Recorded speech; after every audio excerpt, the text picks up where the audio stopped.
Huwag kayong magkaalam. Ano nangyayari dito? Poldo, umalis ka na. Oo, aalis kami. Tayo na! Ikaw lang! Tama na!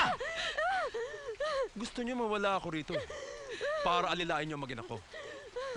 Mabait lang kayo sa amin dahil kailangan niyo kami. Itigil mo yan! Palamunin ka lang dito! Poldo, umalis ka na. Ayaw namin ang gulo dito sa bahay, ah. Bakit ang pamilya niyo maayos? Umalis ka na. Oo! Sige na! Halika na! Halika na! Ayoko! Ate! Ate! Sige! Kumampi kayo sa kanila! Kung di ko pa alam ang baho ng pamilya niyo, Umalis ka na dito, ah. Umalis ka na! Ayop to. Ano ba? Huwag mo ganyan yun yung tao. Huwag ganyanin ng tao. Ano gusto mo? Bastusin tayo dito sa sarili natin pamahay? Ha?